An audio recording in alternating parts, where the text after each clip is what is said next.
Okay, welcome to the Lobo podcast. Today's guest, Joe Kilgallon of formerly Kilgallon's Pub, now the Joe Kilgallon podcast. Easier to search on YouTube or Google or something. But anyways, one of the founders of CYSK, one of the best independent showcases in Chicago, talks about starting the show about, he has a temper, so he likes to get into fights. Actually, he pushed Drew Michael. I don't know if you've seen special, no audience, but he got into it with him and a bunch of other people. So we talk about his Irish drinking, anger issues, more than anger issues. I threw in the drinking part, producing shows in Chicago, diversity, and of course the Lobo Den. So I tell him some of my kinky stuff, peeing, whatever, show my girlfriend sits. But anyways, check him out, check out his podcast, check out the People Comedy Studio with James Webb if you want to start a podcast, and get on the Patreon. There's a new episode of Patreon. It was actually the last episode, but my guest's baby mama kept DMing me and commenting, so and he finally messaged me to take it off. So it is now only Patreon only. Okay, Lobo Den.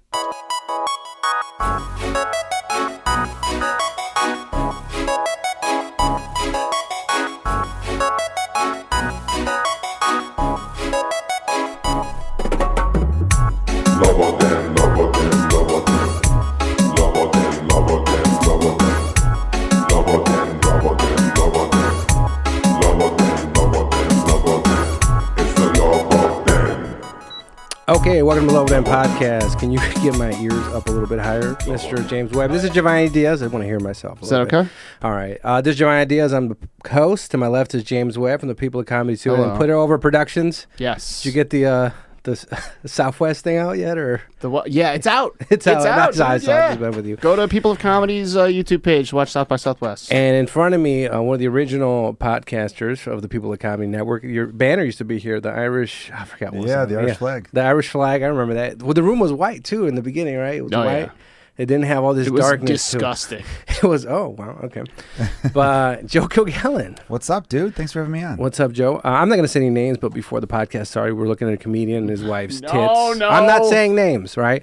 But I want you to judge my girlfriend's tits. Go to my Facebook since we're doing this. Are you for real? No, I am for real. Because we're just talking about, like, me and her have been talking about getting her tit selling, OnlyFans. Like, me and my friends, like, look, we should start an OnlyFans. I wear a mask, whatever. Go to Jess Fest on Instagram, but I think she just made it private. If not, we'll go to Facebook. I follow her. Oh, perfect. Oh, yeah, perfect. She's cool as fuck, dude. I love Jess. Big, juicy tits. Okay. Right there. Right, Jess Fest. Looking forward to it. Knockers. She just put that picture up. That one. This thicker one? Bitch. She just put that one. That's nice. Yeah, man. Nice. So, look, there's, like I'm saying, there's a little money. Tattoo cleavage going on? Yeah, tit cleavage. That's fetish? Yeah. What is that, like sparks going on right there in that pic? Sparks. She It's just a very edited cool that today. picture. Yeah. She was editing picture, does photography. But, like, look, I'm telling you, there's money. Like, we joined this site called Fat Life. There's money to be fucking made. Pay pigs. Right? There's people that go. What's a pay pigs? I'm slightly overwhelmed with all this. You know, you're doing the podcast shirtless, which I thought was a joke when you said you'd take your shirt off. And now I'm judging your woman's boobs. All right, but tell me about what's it called? Fat something? What? It's called Fat Life, Fetish Life. It's short for Fetish Life, right? And it's a website for a bunch of perverts. And like the pay pigs are these dudes that like to give women money and they like to be, I think, humiliated. Like I was reading this messages. She was messaging with this girl, and it was basically the girl was giving her advice like, hey, these guys like to like basically be humiliated. Like the thing is, if I was maybe doing something to her and then talking to him and telling him he has a small dick or something, like they get off on this humiliation. I was like, and they go, there's one, my friend just told me, they go to ATMs, they meet up a girl at the ATM, the girl just drains her ATM. I remember hearing about this stuff like years ago. Some girl went on Rogan and talked about this, but no, I don't know. But you, I know I've heard of this category of dudes that like to be smacked around and told they're a fucking loser and all that kind of shit. It's teach their own, I guess. But it is alarming to me. So OnlyFans exploded during the last year because of the pandemic and everyone being stuck inside. What cracked me up though was like Pornhub was still right there and free. And look, hey, I'm happy these women are making a ton of money. I still don't understand the men who are like, I got to give you $11.99 a month. And how do some of these dudes explain that bill? It's $2. Netflix is $13.99 now, and you're giving $11.99 to a woman who, I love that people are supporting them and all that kind of shit. It's the interactivity, I think, though. I think it's like because they personalize the videos too, right? It's personalized, it's interactive. Okay. Like, this is what happened. So the pandemic, I think it was July of 2020. I looked at my credit card statement, and that was when I saw this, and I added up. I was like, OnlyFans. I was highlighting. How many OnlyFans you subscribe to? No. I'll explain how it works. All right, I'm sorry. Basically, I'm just looking at the charges, highlighting, and I added up. It was 2 something, and I was like, went immediately on OnlyFans, took out my credit card, and that's the last time I spent money on OnlyFans. Because what happens is you subscribe. Some of them are free. Some of them are like $2.99, $3.99. Like there was 2 local comedians or 3 I subscribed to because I was like, let me see this. And then I was like, this was weird. Maybe not. I don't know. So you could do an open mic or do a show with female comedians you've seen naked. That's kind of fun. Yeah, it could be. I have it with 2. One of them was like, she's been on the podcast. She's talked about her OnlyFans. Ariel, my friend, got like obsessed with her, and he immediately when she saw that on OnlyFans, she's like, she has one. He's like, what is it? What is it? What is it? I was like, hold on, let me just check. Is it okay? And I'm sure he spent plenty of money on her. But I think it's like the internet. For me, it was like, oh, they'll send you. It's a tease. It's a free one. But if you want this picture's like $2, or this video's $2, or this is $5, so like, it's fucking $5. Or this set of pictures, like this other comedian who was larger in this scene, like physically larger. But anyways, thick. I like them big. I like big women. I'm not gonna name names on that one, but bigger. And I was like, they had a set. You have a set of things, and then you click. You go to the message, you get one. You click on it. You just pay $5 for the video or whatever, and then before, like, you add a subscription to this one because they're teasing you with this one, and you're like, you want to pay for the subscription, and then fucking pandemic, you're bored. I was fucking bored. It was more that helped. The comics were curiosity, right? I was like, let me see, and I was like, don't they see that it's you? Nah. No, no. So they don't know. Mine's just like some random profile. Like it's not like it's mine for me. Like I created one now for the podcast that I'm trying to develop, but like a Patreon style thing. But I'm gonna do it on OnlyFans, and then let me ask you this about OnlyFans, since you seem to be a little bit of an expert. How do they have to say like nudes? Because what if you say there's a woman that you're like, oh man, I'm a big fan of hers. I've seen her picture. She's hot. I've seen her on Instagram. Mm-hmm. You go to her OnlyFans, you subscribe, and then you're like, wait, this is just more bikini pics. What the fuck? I see. What I did is this happened to a local chick. I live up like near Waukegan in the suburbs, and there was a local chick who'd be at the bar. She was like a bottle girl, hot chick. And then she posted, "Here's my OnlyFans." But then there was a backlash because they went to her OnlyFans and it was no nudes. You know what I mean? So there was and I think it stopped her thing. And I saw, like, I Googled this one chick before. Like, I would do that. I would go on Instagram, and there was a chick. I saw her. She's like, go to my OnlyFans. And I went, and I was like, let me check her. But then I was like, let me wait. First, I was Google OnlyFans leaked. The Webb, that Kayla Troy, I follow her on Instagram. So I wonder if she's naked on there. She's an Irish DJ. Let's see. She might be. More info. Oh, for free? No, it's probably just, she's probably, look, subscribe for, it's a free one. Oh, she's got a subscribed one. Yeah, because she wears like an OnlyFans. I wonder if she works for OnlyFans too. So they're doing that a lot now. So like the profile I'm on right now is Live from the DMs, which is a show on People of Comedy Network. And they're like trying to encourage a lot of creators, not just porn people, to make OnlyFans now. Yeah, to get it away from porn. Someone reached out to me over the pandemic. You should do it, bro. And it was look. I'm like, is this a fake? And I'm like, no, they got a legit OnlyFans email and all that kind of stuff. Is that a nipple she had? It looks like. I mean, no. I think it's just a light from a building. Very close. Anyhow, though, so see here's some paid stuff, by the way. Unlocked. So that may be something. I'm on Patreon, and I'm like, I kind of thought to myself, if I started going around, hey, subscribe to my OnlyFans, people are going to be like, hey, man, you showing dick, Kilgallon? What's going on? Diversify, bro. Sorry, OnlyFans, you need to keep working on getting away from the porn angle, because again, the first people I ever heard of from porn was, so Sylvia Sage is a porn star, and she's also a comedian. And I did a couple shows with her in LA, and I did one when she was coming through Chicago. I remember her tweeting about, sign up for my OnlyFans. I'm like, oh, that must be like, OnlyFans is for porn because she does porn. That's what I thought it was. But then other people are like, no, I think it mostly is though. Like I think so, right? But that's what I'm saying. Like they're trying now to be like, hey, like it's not just porn anymore. Like come hang out. But look at this video. Imagine paying $10 to see someone's workout routine. Yeah. Like fuck off. Hey, man. It's that's it. Look, yeah. She's got a great body, but I don't want to pay $10. Like if I'm paying $10, I want it to you like shit or something. Like I want to see. You're into some kinky stuff, right? Yeah, I guess. And I didn't realize I thought it was vanilla, in my opinion. And then my girl, who's is into some shit, she's like, nah, like you're into kinky shit, and I was like, oh, like I just tried out the pee thing recently, like last week. Did your girl pee on you? Yeah, but on my penis, you know what I mean? Well, actually in my chest too. Yesterday. I was gonna say she peed on your penis. So like like I'm inside and I pull it out, and then she pisses on my dick, and then I put it in her butt. say something nasty like, yeah, you want that piss in your ass, fucking. See, I don't know you well enough to know if this is a joke. No. Oh, sorry. My bad. Yeah, it's not a joke. My bad. There's no character, but it's okay. You're not legit. you know what I mean? That's like the tamest thing he's ever said. Wow, that's something. I've always wondered, how do people discover they like to be peed on? Was it an accident? A woman accidentally tinkled a little bit, and they were like, "Hey, that's not bad," and now they're like a person. Because why would you want someone to pee on you ever? You know what I mean? Because, that was like, I don't know. I think, look, when it actually happened like 2 days ago, like she really had to pee. And it was fucking like a waterfall. So you laid down and... No, this was the same. She was on her back. So we were on the phone with T-Mobile, right? Oh, no, that was okay. But it was in the same place. Actually, I think we might have been on the phone with T-Mobile, right? With the people in the Philippines trying to get on my plan, but they fucked up. So we're in customer service, right? Gotcha. And so I started messing around with her. So then I pull out my penis and then I start putting it in while she's talking to the T-Mobile manager. And then she's like, I really got to pee. And I was like, just pee here. And I was like, hold on. So I bring the towels and I put the towels underneath her. And then there's one bag, like a plastic bag. And I put that underneath the towels. But she's like, I really got to go. And I was like, just fucking go. And then, so I was inside and I pull out and I let her pee on my penis. And then I was like, oh, it was a lot. It was a waterfall. And it was warm, right? And I have a deviated septum, which I think helps me in this department because it's hard for me. I have a bad sense of smell.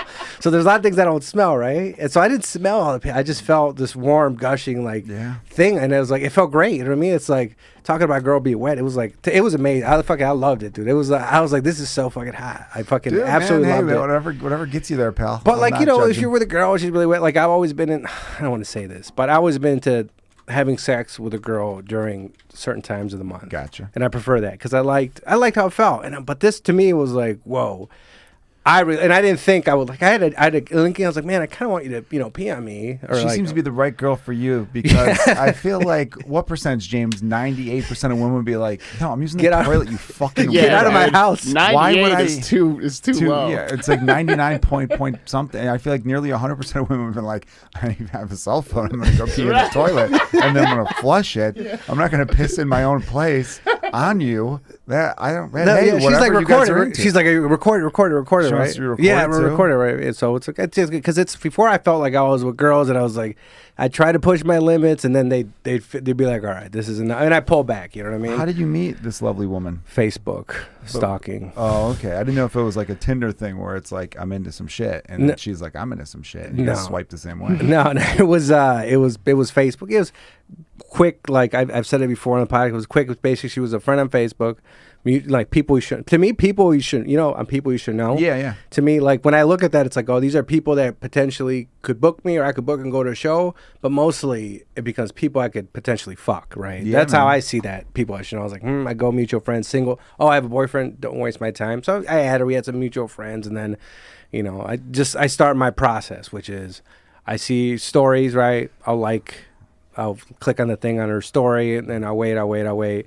And then a certain story, I maybe reply, right? Like, oh yeah, what is that you're eating or something? Like, I won't start. System. Yeah, I had a system. I don't start like, oh, I want to fuck you. It's like, oh yeah, what is that? Well, you can't come in with the I want to fuck you right away. Yeah. You got to build to that. Yeah. But this is what I want to explain to. I think a lot of dudes don't I don't know. They don't. They're either too shy or they go too gun ho. Like, I want member hitch, right? Like I was talking to her, like there should be something where I feel like there's a lot of dudes that have no idea what I'm not some suave guy or anything like that, but they really have no idea what to do, and it's like. Does it mean you mean guys don't know how to find a woman to do kinky shit with? No, not even that. Even like approach women in general. Like okay. I think there's a lot of dudes that are in maybe even now because more of these dudes grew up on computers where there's more versus being outside. Like I think we're about the same age. I'm not sure, but like I'm in the generation where I was outside. Yeah, I was outside. I'm late 30s.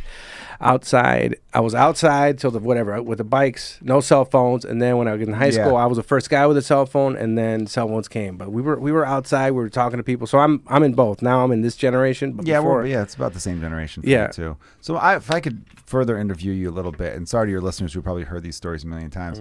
How long were you dating your girl before you worked up the courage to be like, hey, let's do this weird thing, and not just the P one, but because obviously. You've done other weird stuff besides that. Or not weird. Weird sounds judgy. Sorry. Other unconventional sexual acts. It was pretty. James, do you remember when the butt plug happened? I don't know. It was pretty. Which maybe one? A few months There's in. so many butt so plugs. like, okay. Like I think I knew. All right. So my girl likes it in the butt, right? Yeah.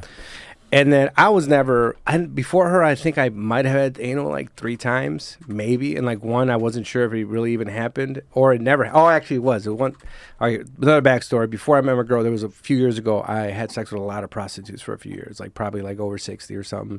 I remember I did a Ken Steele show. Afterwards, fucked a prostitute. Not related to the Ken Steele show, but coincidence. Anyways, yeah. Well, financially, you must be doing pretty decent for yourself to afford OnlyFans and all these. Yeah. Prostitutes. Well, how much was a prostitute per pop? This is the thing. 130. And was this in Chicago or were you living somewhere else? Suburb, everywhere. Suburb Chicago. You go to like what is it, like Back Pages type of deal? Back Page was you don't really see the end. You know, I remember when I was like in high school, 2002-ish. Wicker Park was kind of a prostitute area. Sure. But I don't know where prostitutes walk around Chicago now. You Halsted might kind of Division. see.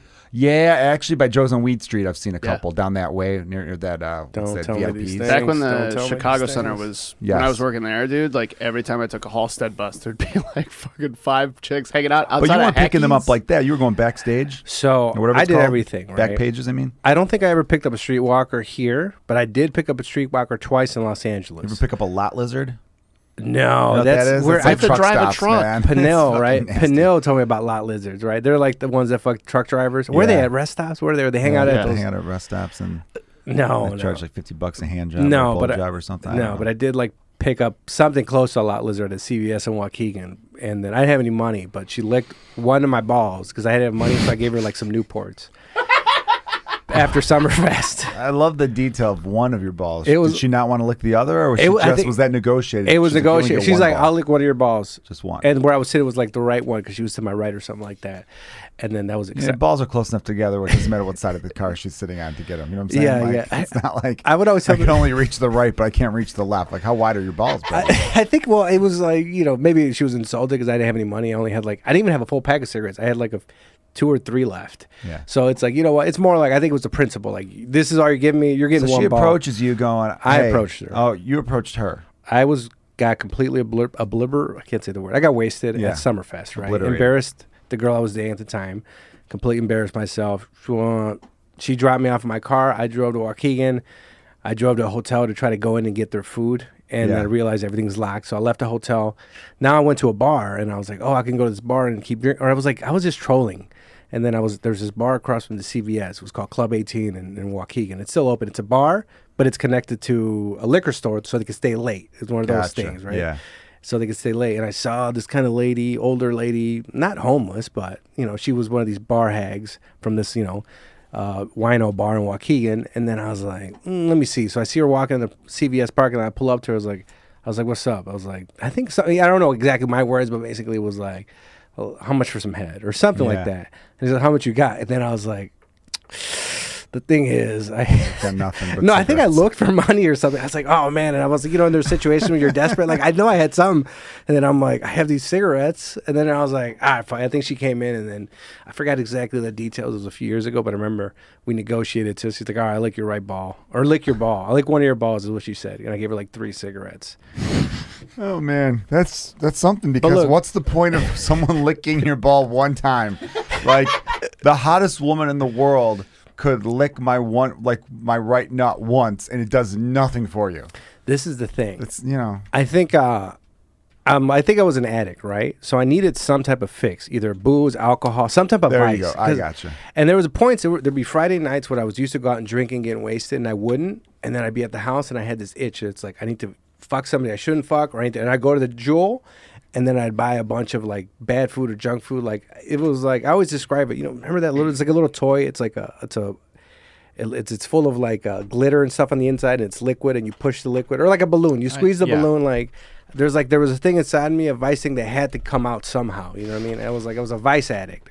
It was either booze or women or some So bad it wasn't food. about getting off. It was just about doing something you're not supposed to do. I think so, right? Because at that point, like, You and naughty when I would boy. get drunk, like, in my head, I think I had a thing like, hey, I'm drunk, so whatever you do right now is okay because it's not really you. So then I'd go for the prostitutes and this stuff like that. Because it's like, there was like this little voice in my head. It's like, this is your chance to do as many bad things as you want because you're drunk and it doesn't count. And like these things, I don't think I've ever had sex with a prostitute sober or anything like that. Well, yes, I did for one summer. But besides, for one summer. For a season. For a fucking season. See, a caddy season. It was a caddy season. I was caddying and some old Mexican caddies were like, there's...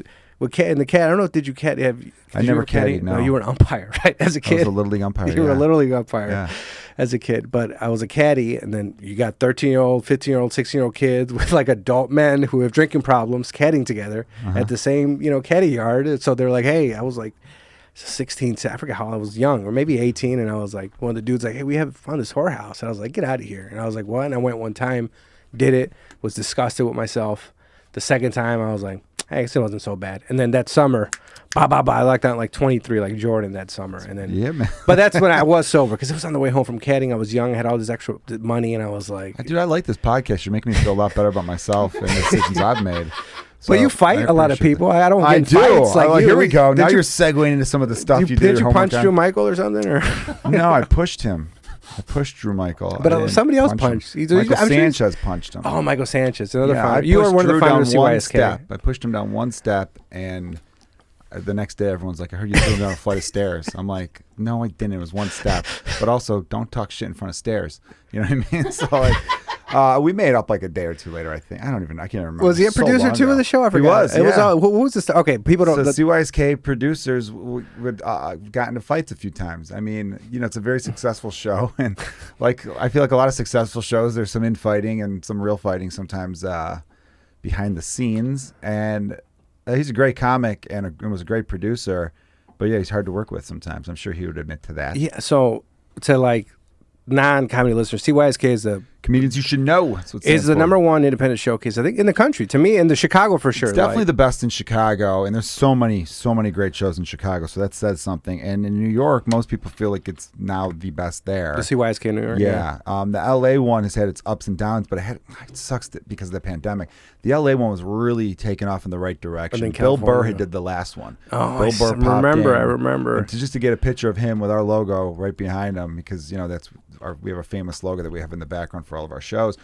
It was great. And I remember being like, oh man, and they're like, dude, we've sold out like 3 in a row and it's starting to really build up. I'm like, fuck yeah. And then the pandemic happened, and so they did a couple outdoor shows over the pandemic, like in this really badass parking lot, which was nice. There you go. There's Bill Burr right in front of that. Oh, that's awesome. So what people do know or don't know, or maybe some people don't know, CYSK started like any other showcase that's starting now. It's you guys felt you weren't getting booked in these other showcases, so you made your own. Which funny thing is, I was getting booked just fine. The rest of them had a lot of anguish, and like they were just disgruntled by the whole process of being booked as a comedian. And I'm like, I'll help you guys, but so what's the original? You, Michael, Danny? I actually wasn't part of the original group. The original group, but it was Danny. I joined like 6 months later. It was Danny Callis' baby. It still is. He's the vision behind everything. And Danny Callis, Michael Sanchez, who recently moved to Philly and kind of stopped doing stand-up. He's more like a director now, or he does. He's director. He's the logo, the famous logo. He designed that, and so he's a musician too. He's a fantastic musician. So yeah, Danny Callis, Michael Sanchez, Marty DeRosa, Junior Stopka, Mike Sheehan. Those were the original 5, and then the show was at a bar called Fizz for a while, and then that fizzled out.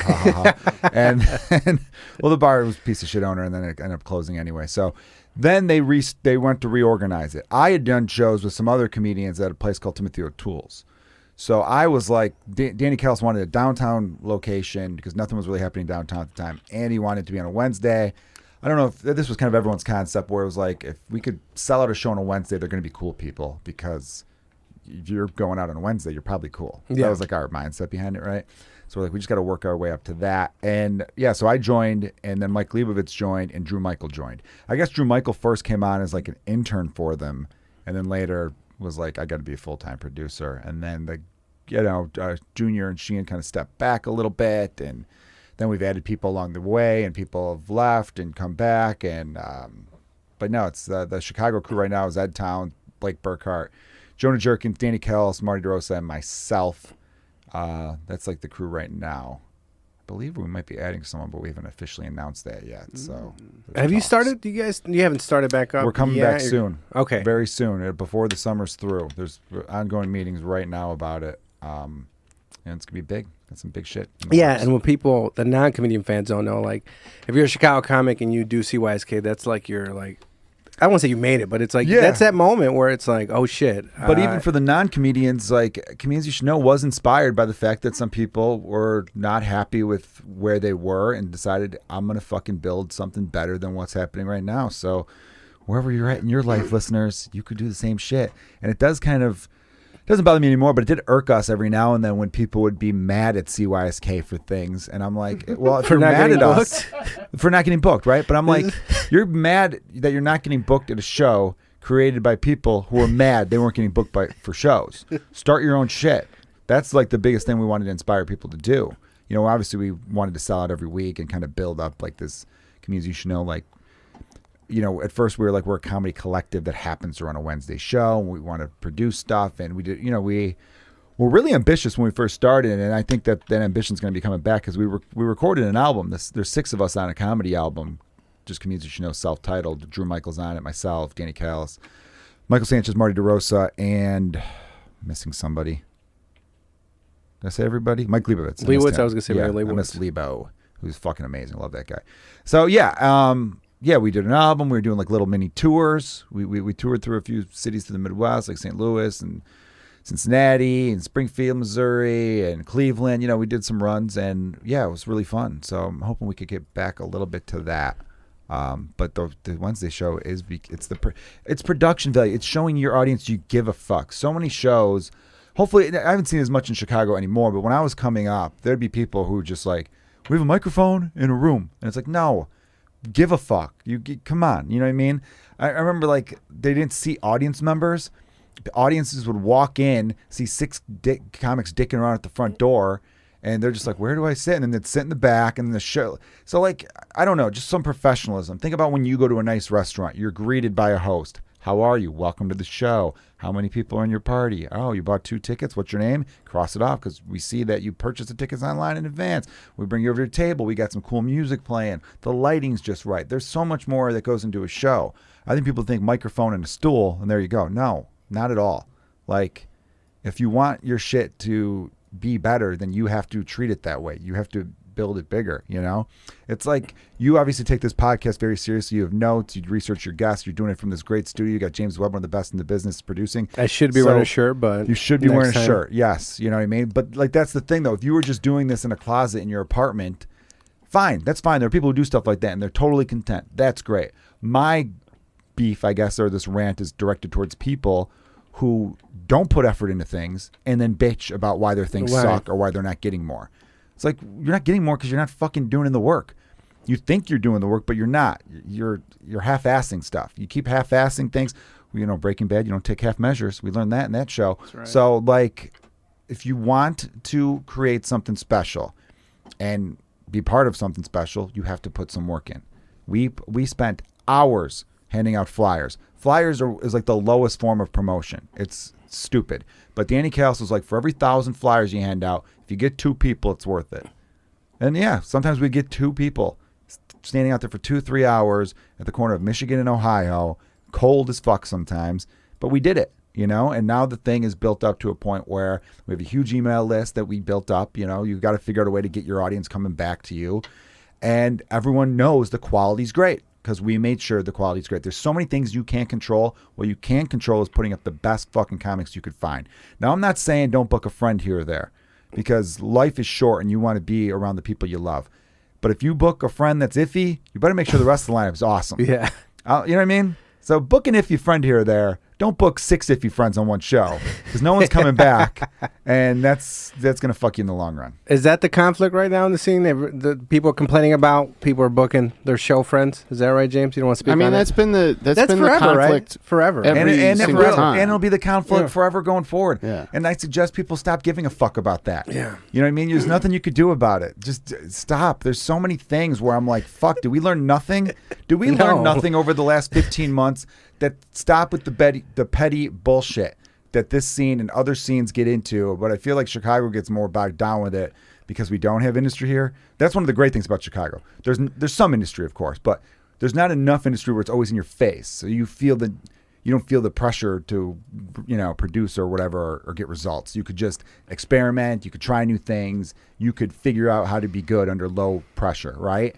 But then I think the flip side of that is you get distracted by little bullshit very easily because of that too, because your eye can be taken off the prize so quickly. I know when I was starting out, there was years in which I didn't have any business sense, which is fine because when you're starting out, you're supposed to just work on being good. But then it gets to a point where you're like, all right, you're just going to be the drunk guy at the bar every fucking night doing shows. That's fun. But, one day you're going to wake up and be like, oh, I should be doing more. And then you'll be playing catch up with the people who were also having fun, but then plotting and coming up with plans and a vision and all this stuff and how to execute whatever goals they had, right? So, yeah, I see every other week. There's like, what does Chicago comedy need more of? And then there's the suburban comedians bitching at the city comedians. And then the city comedians go, well, we need this. And I don't think people should be bumped at open mics anymore. And it's like, no, just fucking have fun. Be good. And if there's a real crime, like someone stealing something or someone being a fucking creep bag towards women, then yes, massage tables. Deal. Yeah, bringing massage tables. But other than that, look, life is fucking short. We lost a fucking great person, Samantha Berkman, and I hope that people could remember her as someone who wanted to create a fun atmosphere and not get bogged down by petty fucking bullshit, man. It's just, I don't know. It still annoys the hell out of me seeing stuff like that because I'm like, just stop wasting your time. Also, if you get mad that you got bumped at an open mic, become a better comedian. And it's not personal. I got bumped when I was coming up, and then I got good. Mic. You'd be at a showcase probably. No, but it's an open mic. It's where you're at in life, unfortunately. Yeah, when you're doing open mics, and look, it sucks to get bumped. When I was first coming up and I got bumped the first time, I was like, oh, well, that kind of sucks. I gotta wait. I gotta wait 5 more comics. I'm supposed to be next. You get a little annoyed because you're waiting forever. You're itching to get on stage. Totally understandable to get annoyed, but then you have to understand that when you get really good, you get to bump people then. So it all evens out at the end, and it does. And if you don't like it and it discourages you from doing it, well, then you weren't quit. You weren't built for this, So that's just the way that goes. Yeah. I like the system, actually. Yeah. Because I'm in the situation now where I could pop in and someone else gets bumped. But I had to work, it wasn't an accident. You know what's funny? So I was running an open mic, and I remember Danny came in. He didn't want to get bumped, right? Like he's super. And I was like, as I was running a mic and I saw, I was like, oh, okay, blah, blah. I was like, oh, I could put you on after this, but he's like, no, I'll sign up at the end. I remember it was at the mic, and he was like, no, twice I think it happened. It was 2 mics I ran to. Mike, he came in, I was like, oh shit, it's Danny Callis, because Danny, so the first time I think I saw Danny was featuring for Attell. It was him. I think he featured for Attell. Maybe I don't know if Stopka. Maybe Stopka might have opened. been there, yeah. Yeah, it was at some rock place. I forgot the name of the place. Reggie's Rock Club? No, it was something else. I know what's his name performed there. Who's the guy who has a cat and his girlfriend died about a year ago? He has a podcast where Pan Asphalt? He talked for the first 15 minutes and interviewed Obama. What the fuck is his Mark name? Maron? Jewish. Yeah, Mark Maron. Yeah. Performed at the same main place. stage. Main stage, right? I know. I hosted 2 of the shows that Maron was on. I remember, I think I hosted maybe 3 or 4 shows, and every now and then I'll meet people being like, I saw you open for Mark Maron, and I go, which show were you at? And they go, Friday early, and I'm like, fuck, because that was when I bombed. I ate fucking my balls on that one, but then the rest of the weekend I had killer sets. But I always bump into people who are like, no, I saw you at the Friday one. I'm like, oh yeah, it was bad, and they just go, no, I thought it was okay. And I'm like, you're being fucking nice. It was shit. Well, recently, you know how I'm trying to book. So I host this show, this Latino show, Mezcal Monday and Zanies in Chicago, right? Nice. And I'm trying to find more female Latin comedians. And I'm Vasquez? I'm running her? now. Huh? I'm gonna. Petty Vasquez? She's on. Right? Yeah. But no, she's not been on it. But I'm gonna. This is a question. She's still doing Elise comedy. Fernandez? Huh? I think Patty still goes up here or there. See, I wasn't sure. I was gonna ask. She probably took Brian. the pandemic off, like a lot of people. She's got kids. Because I just went to her Facebook and I was scrolling yesterday before I told her. I'm gonna tell She's Brian. been doing podcasts and stuff. But if you hit her up saying I'm doing a Latin night at Zanies, you want to pop in, I'm sure she would be down. Right, because I wasn't sure about that. Because we've had a bunch right now. And then there was one girl in particular, I'm not going to say the name right, but I've seen her maybe a few years ago, and I was like, she wasn't that funny yet, right? But then I saw a friend post about doing a show with her, and he was like, man, she did great, killed it, blah, blah, blah. And I was like, holy shit, she got better. I was like, oh shit. Yeah, so I put her on the top of my list, and I was like, I was like, all right, I ate my words. I was like, she must have got better. I called him. I was like, hey man, I saw that post you did, about that girl. Hey, she really got better. Like, not to be like insulting, but last time I did a show, she wasn't that good. He was like, actually, no, I was just being nice, but no, she probably did the worst. So that was like, oh, okay, no, so that one wasn't in particular. But Wait, he made a public post saying she killed it? Killed it, Bray. Well, this is my mom, because he might have forgot. Trying to get laid, maybe. No, he might have forgot to put her on like this other post with everybody on. Oh, it. I see one of those. Yeah. I got you. So then I was like, because I was surprised. I was like, man, I see this person, and I think James, you know the name, but I was like, actually, you do. But do I know him? I probably might. Do you know any Patty? That's what I need. Latin comedians. I'm out, dude. Female Latin comedians you're looking for specifically, or just Latin in general? Latin, female. Like I'm out. Like I don't know. I'll try to think. See, the thing with CYSK, you can book whatever. Right now, it's like I feel like we're getting. To the point. Never book Latin, actually. Yeah. Hate them. No, I'm kidding. I'm joking.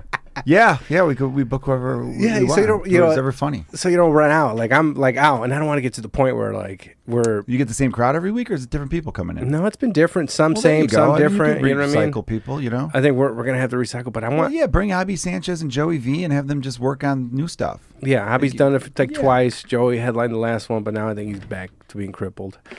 Or whatever's going on. Crippled? What do you mean? What's wrong with his leg? He has like a broken leg? Yeah, he tore something in his knee. Oh, shit, I didn't know that. Like a long time ago, yeah. So he comes. I haven't talked to him in a few months. Forms in crutches. So he came with crutches, and then I think he's getting it fixed right now, though. So good. He should be back to normal soon.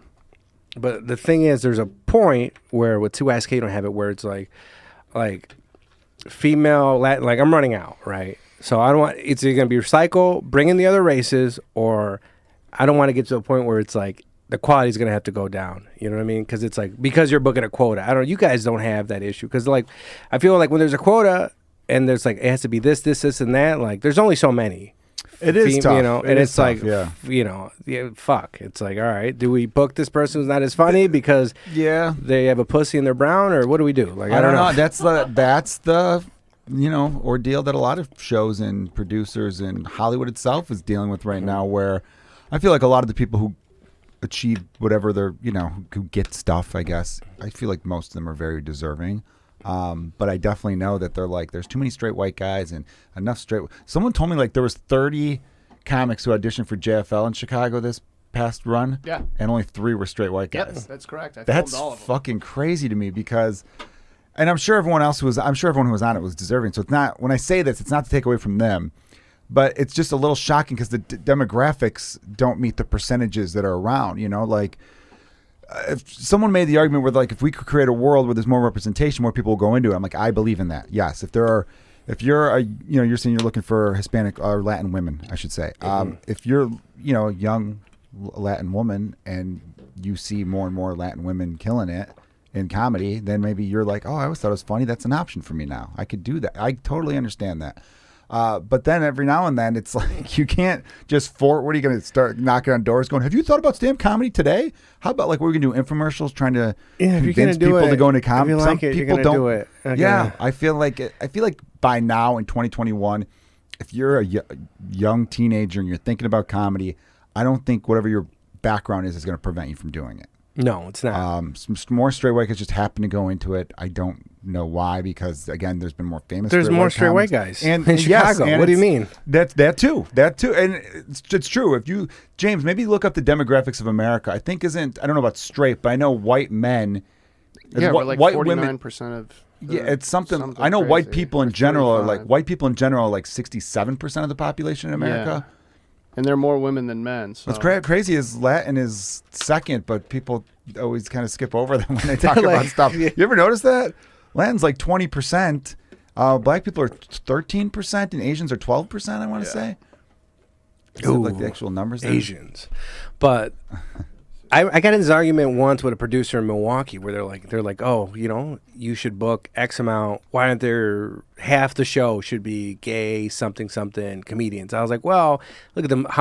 What's the pool of gay something comedians in Milwaukee or in here? It's like, if you look at it, like I broke down numbers and everything. That's when I used to argue on Facebook. I don't. So do real quick, like it's 73% of the population is white. Yeah, 73%. That doesn't mean that 73% of your stand-up show should be white. I'm not saying that at all. But what percentage pool is of the comics are white comedians? Exactly. It's just, you're just going to run into more of those. That's how that goes. But the last thing I'll say, I'm sorry, I don't mean to cut you off. No. It's that fucking, I think I like a show with Look, diversity is great. I like a diverse show. People. But I want funny, of course, but I also want to remind people, I've seen shows that are diverse on paper, but every fucking comedian is talking about the same shit.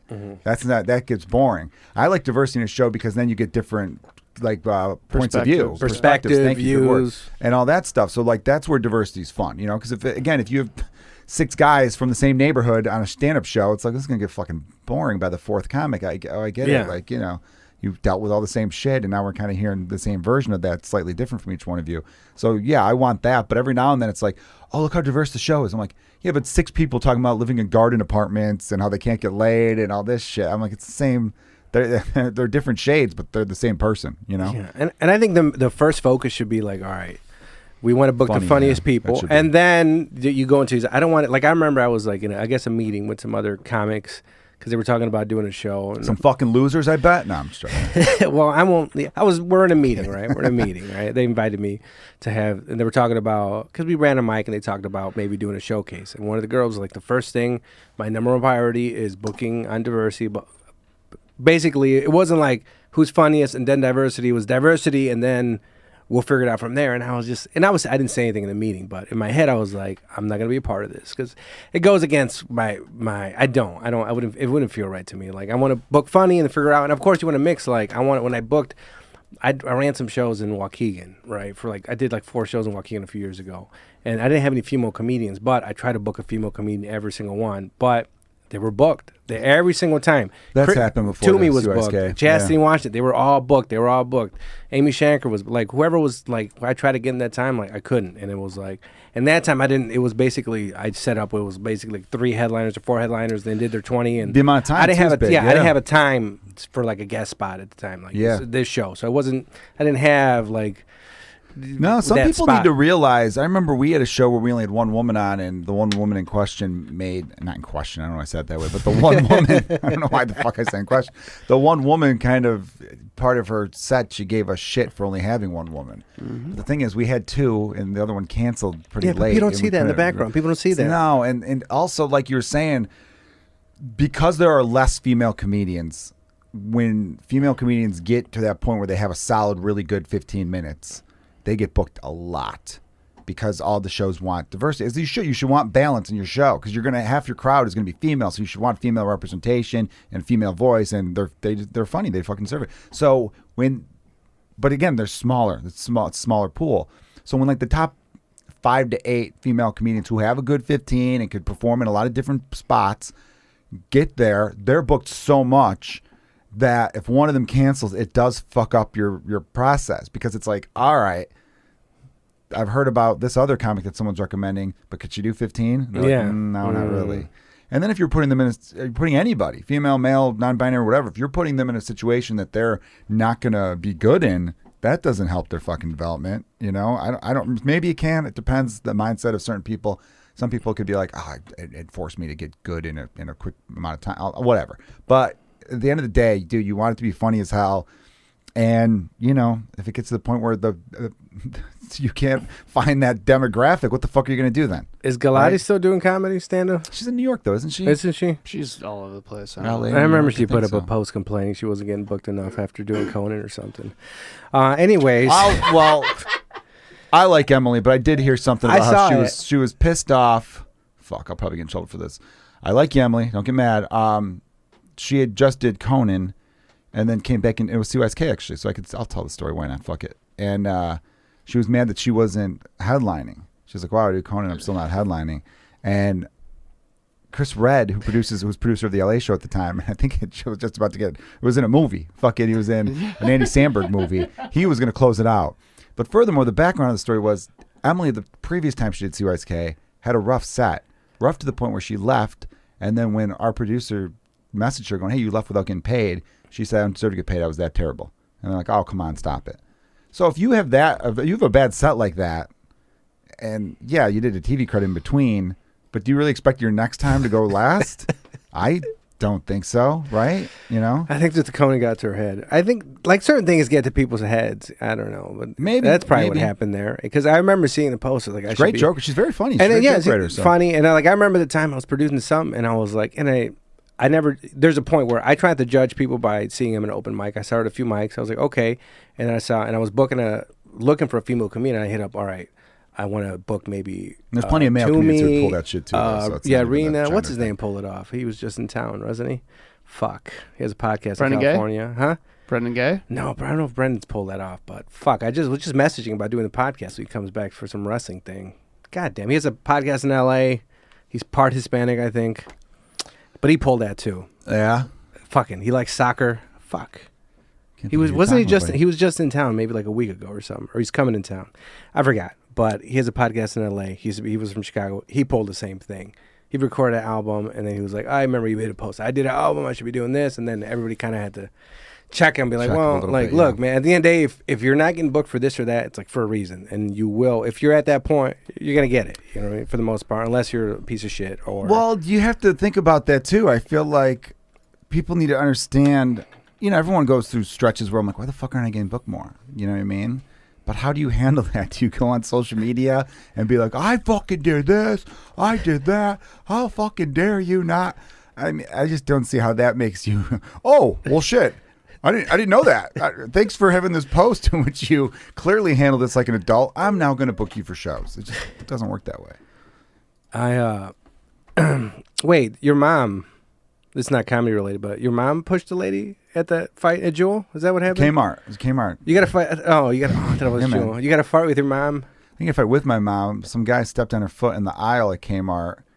Or she stepped on his right? foot. Or something? Or some I Eastern, think he was some Eastern European Slavic some fucking thing. Slavic. Yeah. You know what's funny? How you're just interjecting with the wrong details about a story and making this for me. Like, you fought your mom? No, I didn't fight my mom. You fought your mom with a Polak. Jewel, you fought your mom and the guy was Polish, right? You Polak guy? And I'm like, okay, real quick, let me. Because it was a I'm Kmart, a pervert. dude. People see me as a pervert. People see you, I think, as somebody who's ready to fight. I've gotten this like. No, I'm not. Not a fighter, but like you're Irish. I joke saying that I never start the fight, but I'm the guy that's like, you said what to my friend? And then shit goes south. But yes, I've been into a lot of fights. Not any recently, thank God, because I'm a grown man. The last fight I got into was at Megan Gailey's bachelor party. Oh, okay. Bachelorette party, I should say. So that was like before the pandemic then. Yeah, that was so maybe September of 2019, I believe, was the last fight I got into. What happened? So you haven't fought because of the pandemic, it sounds like. Yeah, I guess so. I guess that's the reason. I didn't really fight the guy. I was the only guy at this bachelorette party, and people were joking me like, you should be like a hired security for bachelorette parties, because every now and then some guy would start to try to grind on one of her friends, and they would give me a look. Megan Gailey and Lisa Traeger, two great comedians, and then I would go and like step in between and start dancing with the girl, and the guy was like, oh, I didn't know you really, and then because I knew all the girls there essentially, and so this guy they had this VIP area carted off, and it's for a bachelorette party, and these two dudes try to like sit in there. And the bartender, who was like our own bottle girl, I guess, I think that's what they call him. She was like, you got to fucking leave. You can't sit here. And he was doing the whole, I can't hear you, what? I can't hear you, what? But he could fucking hear her. So then I went up there, I'm like, buddy, come on. You got to fucking go, dude. It's her bachelorette party. We got this whole area. We paid for this. You got to go. He's like, no, I fucking can't hear. Real cocky dickhead look on his face. And I remember I talked with Lisa about how I've been trying to calm down. I'm a dad now. I avoid confrontation. There's too much risk. I really do believe there's too much risk. I remember someone posting once about like some guy was flirting with me on the bus or harassing me on the bus, and no one did anything. I remember thinking to myself, yeah, I wouldn't do shit either. You have a kid. If he physically tackled you, yeah, I'd probably help you. But get off at the next stop. You know what I mean? I'm not going to fucking be like, hey, leave this strange girl I don't know alone and then him stab me. You know, I got fucking a family to think about now. Sorry you were uncomfortable for a couple stops. I don't know, that things change when you have kids. Before I had kids, I probably would have been like, hey, fuck face. And then who knows, maybe I would have been in the hospital for getting stabbed for sticking up for someone. But anyway, with the whole thing, I looked at Lisa like, look at this fucking asshole. And she gave me a look like, no, it's okay. Because I told her I'd been trying to be better. And I just grabbed the fucking dude by the shirt. And, he was sitting up a little bit. You know these like clubs are, right? And just fucking tossed him. He like slid on the floor too. Like and then I said something like, I fucking told you, And when I get like pissed, I could say the F word real well. Like, I fucking told you. I got real like tough about it. And I know a few people looked around like, Jesus, that dude just threw another human being. And I kind of looked around because I thought a couple of his friends would step up. But like the one was like, what the fuck, man? I'm like, he fucking asked for that, dude. Because I thought it was going to like go down, but it didn't, thankfully. And then like that's when like a couple of the bouncers came finally and like dragged the guy off. But then I remember turning around and both Lisa and Megan and Kara, they were just like, you were justified. You were justified. Don't feel bad. You were supposed to do that. That was great. That was great. I'm like, was it great? All right, cool. Because I think I was talking earlier about how, like, oh, I'm a fucking adult now. I'm in my 30s, or, you know, I can't be fighting people anymore. The Kmart one, though, I was 18. The guy was haggling over fucking prices or some shit. So I think my mom was half Polish, half looking at a magazine. So she has her back, you know, pulling the cart along because I was at the other side of the cart, just slouched over. I think I was hungover, and she stepped in the guy's foot, and she turned around saying, "Oh, I'm sorry," and then he kind of mumbled something, and then she's like, "What?" And he's like, "You fucking," and I'm like, "What?" And I just snapped out of my hangover and just got right to the front of the car and just started fucking hitting him, and then I DDT'd him. Fuck yeah. Oh yeah. Well, how does the DDT work? It's behind. You got him in a headlock. I'll show you right this. Yeah. Right. You got the headlock. James is gonna look it up. Look for Bret Hart. He always did the best ones. I feel like. So you got him in a headlock. Not Diamond Dallas Page. Oh, he did. Raven did a good one. DDP didn't really do it. Yeah, Raven did a great. Okay. And then you just kind of snap back. You fall backwards, but because you have him in the headlock, his head's hitting nothing but ground, and hits the ground first. And I nailed it. And I remember a few people would be like, "Oh shit!" Like, you know, I've done the DDT in a few moves. All right, so Bret Hart's hitting Kane or something. That's Sting. Oh, Sting. Boom. Oh, okay. Obviously, that guy knew how to brace for it, but like the guy who I did it to did not. And I remember his fucking forehead was bleeding. No, that was Kane. That's Kane. Oh, that is Kane. I'm sorry. Yeah. I looked like Sting for a second. Can I? Boom. Was that on concrete that you did that guy? No, it's hard tile floor at Kmart. You know Kmart floor. Okay. Do that again. It's not fucking. That's still pretty hard though. That was Sting, by the way. That is Kane, bro. I swear to God, that's Kane. That looks like. Look at the red. Look how big he is. That's fucking Sting. It's not. Sting has white makeup, dude. When I promise you, that's Kane. He's wearing a mask. He's got the scorpion on the side there, man. And he's wearing it's red face Start paint. this with me, Joseph. Look in the description on the YouTube video. I swear to God, that is Kane. They have no description in the YouTube video. They close the comments down, or they have 0 comments. Don't It's make not me a look, mask. Don't make me look. Yeah, it is. That's WCW. Yeah, Kane. It's on the can. Kane was not in WCW. Type in Wolfpack Sting. God, I love and Chris. then you'll see what the fuck I'm talking about. I'm serious. Type in Wolfpack Sting. I'm sorry, podcast listeners, but I like Chris Benoit. See? Oh, That's no. Oh my fucking! Don't make me wrong, dude. Bret Hart's only like 6'1". Sting was like 6'3", 6'4". They're roughly the same height. Oh my God, you're right. is that what Paxton? It's Wolfpack Sting. Fucking God, you're right. Sorry. He looks just like Kane. He though. does a little bit. At first, I thought it was Kane too, but then I said, Yeah, he's got the Scorpion. scorpion. God Yeah. damn it! Oh, you got me. Sorry, bud. Ugh. I'm so ashamed. No, is that joke? I don't think the Kmart. I used to call that the Kmart fight story. The joke you're referring to. I'm trying to think if that was on. That's not on any albums, and I don't think that's on YouTube. Where did you? Oh, you listen. Now I know. You listen to The guy in LA or whatever. When I was on Brooks Wheelan's podcast. You listened to that episode of Brooks Wheelan's podcast. Brooks Wheelan's a really great dude. I love that guy. He's a fun guy. His podcast is called Entry Level, so he interviews people about jobs and shit. And yeah, that's how you knew I was. Oh, that's when you talked about the Empire stuff. I was actually DoorDash. You will listen to that because I'm trying to collect. I'm buying a house. So nice, congrats. So you do DoorDash? No, I mean I have a job. I caddy. If you just canceled all the OnlyFans subscriptions, you'd probably have a pretty down payment already. You know. That was $200 and something fucking dollars. On its I'll never way. fucking get. You know how it happened the first time, like I said, I don't know if you've come. I think you've come to the realization you fight and you have an anger issue, right? Like I came to the realization I'm kinky, do. and I'm a fucking pervert. I have a temper. I have an anger. It's a bad temper. Bad tempers are different than anger. But I do. I have a bad temper that. Do you play golf goes at all? into rage. Or we just break clubs? No, I used to play golf and I'd get mad. I've thrown a club or two. For sure, I've thrown a club or two, but no, I don't. I haven't played golf in years. I miss it. Do you work out? Do you run anything to get stuff out? I just got a Fitbit, so I'm trying to do X amount of steps a day. But I don't like. I've got dumbbells at home. I do some curls here or there, but I don't have a routine. I had a routine for a stretch. I fell out of the routine. I'd like to get back into it. I play softball. Softball's not gonna get any rage out. You know No, what I mean? I go to I see a therapist now. Okay. Which I only started about 4 or 5 months ago. So I was still weird about saying it out loud that I see a therapist, but I'm loving it. So I think everyone should see a therapist. It's great.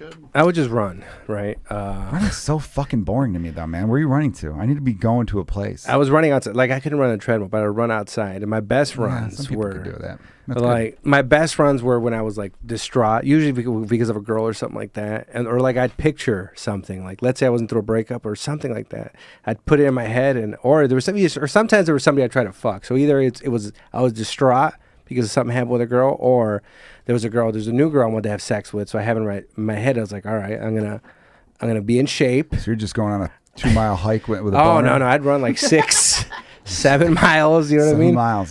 I'm gonna fuck you one day. No, it's like 6. Yeah, like or it's like, and I would think about it's like, all right, if I do this, it would motivate me, right? It'd be like if I put this number up I have yesterday, I put it on my Instagram on my stupid little app, and then they'll see that I did better, you know, and like all these little things. And I'd sit there and get tired. I was like, no, are you gonna be a bitch? Are you gonna have the girl see that you had a slow run? It's good motivation. Or are you gonna fucking man the fuck up and then push it through him? But I love running, and I like wouldn't lifting. mind. I am Shooting. jealous I like of people shooting who guns. running. Do you like to shoot? Do you have guns? I've shot guns before. I don't have any amazing. guns that I would openly tell people. I want that to be a surprise. I don't know why people tell people they have guns, but yeah, that's for you. I mean, maybe I got a lot of guns. Maybe I don't have any. What do you think? I sold them all? But no, You sound like Dr. Dre. Yeah, I did that on purpose. You know, if someone wants to come to my house in the middle of the night and find out if I have a gun, they're more than welcome. But yeah, no, dude, I don't go to ranges and stuff like that though. I've gone to shooting ranges before, but it's been a while since I've done that. See, that was fun though. I didn't think I'm taking out my fucking rage. I'm gonna empty this clip. I'm pretending it's this piece of shit. No, I just went like, bam. That was fun. But no, I don't know. I've learned to just when I lose my temper, I lose it quickly and I get really angry. Is there certain and then things I calm down. There's certain things that it's always take you bullshit, off, right? For the most part. Like I have a pet peeve. I hate when I have anxiety that turns into rage. Oh, because okay. of whatever I'm anxious about doesn't, you know. Like I try to be on time a lot, and if I feel like I'm not going to be on time to something, I get fucking pissed off, and then I got to like walk in there and be like, act like I'm not mad at myself or mad at whatever. You know, if things aren't going right on stage, I've had famous like tirades on stage where. You got in a fight with audience members? No, never got any fight. No, No, I had audience members at a show jump on the stage to try to fight me, but that had nothing to do with, like, I was having a good set at that point. I know. Were they heckling or was there an interaction? It was an interaction. I was like 90 seconds into this show in Crystal Lake, Illinois, at this place called Duke's. There was like almost a blizzard going out, or there was like some big Christmas like sweater pub crawl thing, and we only had like 8 or 9 people at the show, and I'm like, this is gonna be a bullshit show. But I literally had said nothing offensive yet, and these people thought I was making fun of Irish people, and I'm like, how drunk are you fucking idiots? How drunk? I even say I maybe I mentioned something Irish or whatever, but like I don't feel like I did. And then I don't know, they were just weird. So I was like, what the fuck's happening? And then someone from the bar came in who like knew them, and he was like, oh, you're talking shit, huh? Why don't you fucking see if you get away with that shit in Chicago? I'm like, motherfucker, I am Chicago. Like, it was like I am Queens Boulevard. I was like, because I'm like, who are they talking to? They basically were people who probably just moved to the suburbs but still thought they were street, you know? Yeah. And they must have thought I was a fellow suburbanite or something. And I'm like, I'm not that guy. And some drunk dude who I didn't even know was part of them, he jumped on stage, grabbed the mic stand and hit me with it. And I kind of like, olayed him. I took one step to the side, grabbed his shirt, and Jazzy Jeffed him off the stage. And then I remember thinking, oh, well, this show's over. But then the 5 people, or 4, there was a group of 4 who actually came. Who wanted to see the show? They right? were like, we want to see a show. And then they kicked all these people out. But that's the only time I've ever had anything like physical with the audience. I've had sets where, you're in a bad mood. It's usually one time I remember I was in a funk before the show. Both times that stick out the most. And, the show wasn't going well. My first few jokes just weren't hitting. And that, like, when you're in a bad mood and you don't want to be there and your first couple of jokes don't hit, you're like, I don't even want to be here. Why am I fucking doing this? I hate you fucking people. And I've said that. I've been like, you guys are a terrible audience. You guys all suck. And I've had it where, like, at CYSK, where the comedians that was a change from when I moved. I lived in LA 2014 to 2017. And before I moved, comedians who came to hang out at the show weren't at the back staircase. There's like a little back staircase area. Yeah, I know where that's at. That was where the comedians who were booked on the show hung out. And the comedians who were just supporting to hang out, they would usually be where now the book comedians hang out, kind of by the front door, like around with that side of the bar when you first walk into the showroom.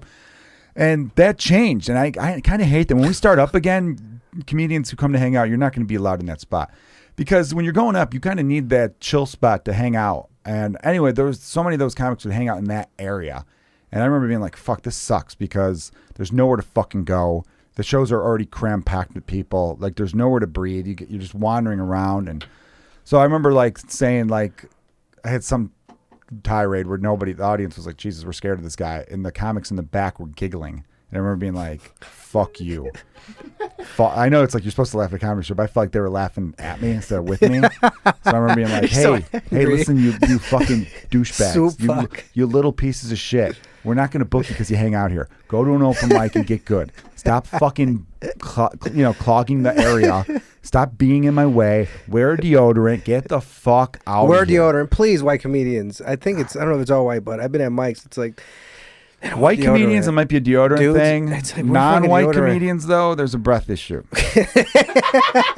Yo, breath stink. Listen, man, I will say white comedians in general. I'm a deodorant guy, but I feel like you're right. There are some white comedians where I'm like, dude, that smells. And I smell it, and I was you like, smell it, but so funny dudes, we'll but it's take like that. put deodorant on. Well, I'll be honest with that, but some non-white comedians where I'm like, what the fuck did you eat? And how long ago did you eat it? Because what it smells like a. Did you eat something that died, and now you're breathing it out all over us? Because it's brutal right now, pal. All right, do you have any plugs or last words? Not last words. You're not dying. Yeah, what the fuck? You're not dying. Just check my YouTube channel. Got like over almost 3 hours of stand-up comedy on there, probably over 3 hours, and a lot of podcast clips. The Joe Kilgallon podcast. If you like baseball, Why'd you? The Locked On Cubs podcast. Why'd did you I go to change the Cubs? name? Yeah. Google search. Okay. Just search engine Made it easier. optimization. I still, how I introduced it by saying, "Welcome to the Joe Kilgallon podcast, aka Kilgallon's Pub." So I still keep the Kilgallon's Pub like style there. So yeah, I like that. And then if you're on TikTok, I post stand-up comedy clips. Yeah, mostly on TikTok was booming. Yeah, man, TikTok's fun. I love it. To my here, James, you want to plug yourself, and then I'll plug myself last. And thank you. This was fun. Go ahead, James. When is this coming out? When's this one? I think like in 3 weeks, because it's Robinson. Who's after Robinson? Wiley Robinson, and then this one's coming out. Podcast, right? What part? I was just wondering. No, so if it's in 3 weeks, Stand Up will be back at District Friday nights. That's right. Stand Up is coming back Friday nights at, I don't know what time yet. We're still talking about it. I have a call after this. But that show will be back. We're only booking funny people. I don't care what you look like. And then watch the South by Southwest video. Please, for God's sakes, please share it. We want to show you what happened during the pandemic in Chicago when shit wasn't even barely open yet. It's finally out on the People of Comedy Network YouTube channel. If you want to start a podcast, hit me up on Instagram at Aclysm, ACLYSM, or at People of Comedy Network on Instagram. All right, follow the Lobo Den podcast on Instagram and TikTok. The podcast Lobo Den. I forgot what I have it on there.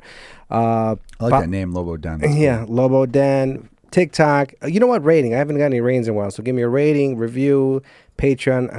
I gotta release. I haven't released anything. I gotta release stuff for the Patreon people. I haven't. And the OnlyFans coming soon. So OnlyFans will be Patreon type of content, and also I'll be selling dick pics too. I actually took a video today at work of me masturbating. Cool, man. Because now she sent me the picture. I was like, this is turning me on. So I went in the bathroom, worked, and masturbated real quick. And is that it? Fuck, something new is going. Oh yeah, Mezcal Monday, first Monday of the month.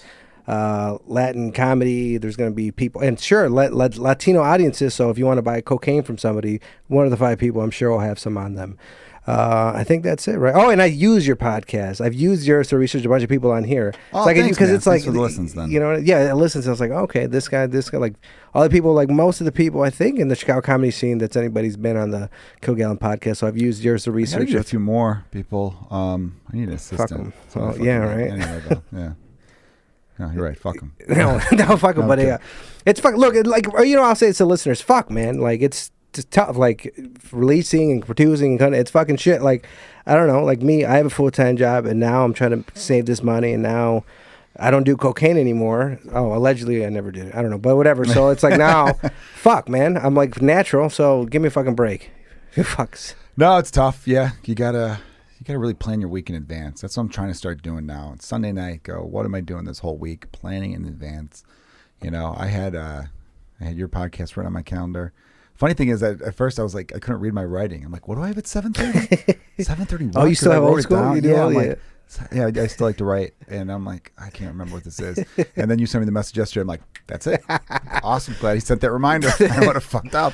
And I felt bad because I had to reschedule on you like another time. So I was like, I can't reschedule Yeah, and if you have somebody booked for a show, send a fucking reminder to people and send an update. Send the day before and the day of, and if you're booked on a show, put in your fucking calendar. Yeah, yeah, but it goes. I agree. I agree, but it does go both ways. Yeah, it does go both ways. People send us. There's a save the date for weddings. You know what I mean? Right. Like there's you gotta. You know, people are busy, but I definitely agree with you that people should also know their fucking schedule. Write it down. It goes both Yeah, ways. and if you're not getting booked or headline, there's a reason. It's you. All right, Lobo down. Lobo down.